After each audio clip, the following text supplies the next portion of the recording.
Здравейте! Вие слушате един подкаст, в който разговаряме с български експерти и мислители, с които обсъждаме бизнес, предприемачество и личностно развитие. Ние сме Емил, пилот и предприемач, и Борис, кинооператор. Не забравяйте да ни последвате, за да не пропуснете новите епизоди. Започваме! Предавам ти Борка направо да започнем с скорошния доклад и проучването, което проведохте в последните 12 месеца с над 1000 младежи. Разкажи ни за Gen Z и за пазара на труда. Какво направихте с проучването си? Защо го направихте? Основната причина беше за това, че има много бизнес партньорски организации, които постоянно казваха: търсим си хора. Търсим си млади хора, да са надъхани, да са мотивирани. Извинявай, че те прекъсвам. Можеш да кажеш точно кои са Gen Z, от коя до коя година? Защото според мен не всички знаят точно кои са Gen Z. Да, това е много важно всъщност. Това са родените между 1999 година и 2012 година. Основната мотивация на младежите от поколение Z, особено при по-младите 15-19 годишните, не е монетарното възнаграждение. Mm-hmm. Биха изкарали стаж без да са платени, само за да натрупат практически опит. И е важно компаниите да започнат да си отварят вратите и да дават възможност млади хора да ходят, да учат, да има практически казуси и да работят с тях. Това, което забелязахме, е, че има настъпващи жени предприемачи. Наистина това е важно да го формулираме по този начин, защото по-голяма част от участниците в изследването са девойки, но непропорционално по-голяма, 70%. 30% момчета, извинявам се, е достатъчно голяма бройка, за да вземем предвид това, което те казват, но повечето са момичета.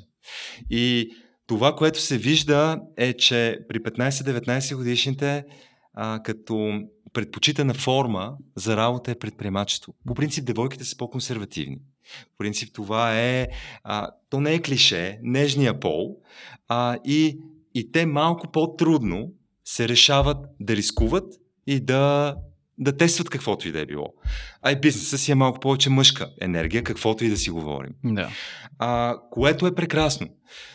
При момчетата, много засилено, при момчетата само 1/3 предпочитаната им форма за работа от понеделник до петък. Само 1/3. Mm-hmm. 70% от настъпващите, 15-19 годишните, се виждат или като предприемачи, или на свободна практика.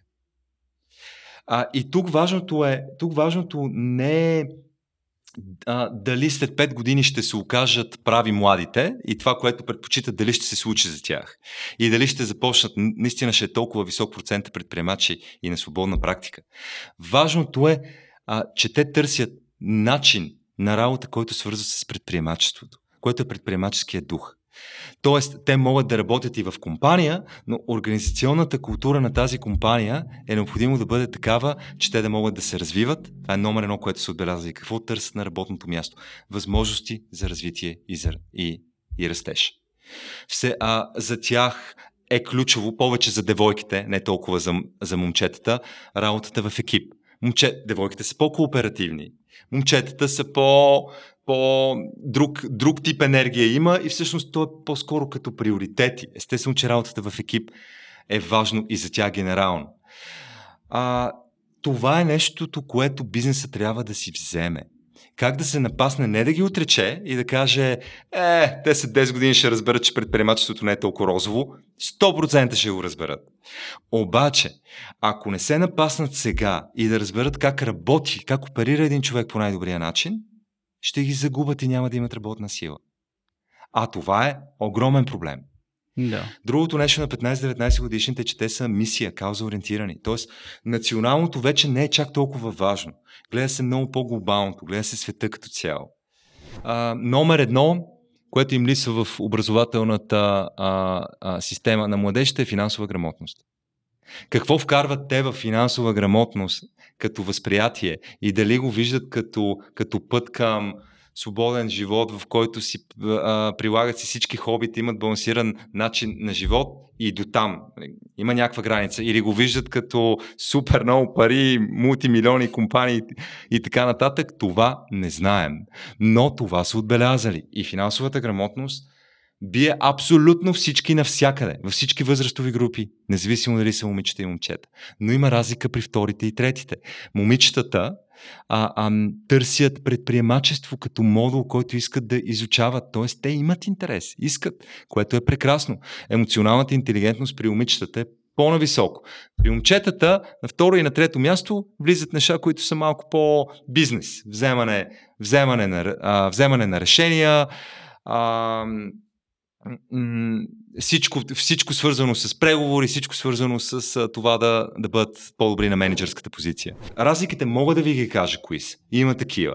Те са свързани с това, че Millennials много повече имат много повече уважение към статуквото, много по-лоялни са. Лоялността е ценност за тях. Докато вече при Gen Z лоялността не е толкова важна спрямо този балансиран начин на живот. Естествено, че щом това ти е основна ценност, поведението ти ще бъде спрямо тази ценност. И едните ще го виждат като нелоялни, а пък другите ще го виждат, чакай малко, не ми е само работата, живота. И това е разлика. Но от нас Millennials тръгва това от 9 до 5, това ли е единственото, това ли е най-доброто нещо? С гъвкавото работно време, с хибридното, с на проектен принцип, с проектната база. Ние самите това да не работим постоянно. Трябва ли да работим постоянно от офиса? Това не е необходимо. Вече за всяка една компания, коя е златната среда, те си преценяват. Но това са неща, които тръгнаха от нас, Millennials, и сега е много засилено вече при Gen Z-тата. И тук не е въпроса кой ще наделее бизнеса или не е нужно някой да е нокаутиран, не е сблъсък. Тук е по-скоро да се срещнат и да видят как може като партньорите взаимно да направят така, че да продължат напред. Много е притеснително това, че някои млади хора спират да четат, заради това, че има изкуствен интелект и че нещо може да им изплюе информацията. Ако успеят да интегрират изкуствения интелект с това постоянно да се подобряват и да четат, си мисля, че там ще бъдат същинските лидери. Тези, които си позволят да бъдат ленни и мързеливи, да си кажат, тук изкуственият интелект ще ми пусне отговора, те ще останат по-назад. Но изкуственият интелект е там, тук идва.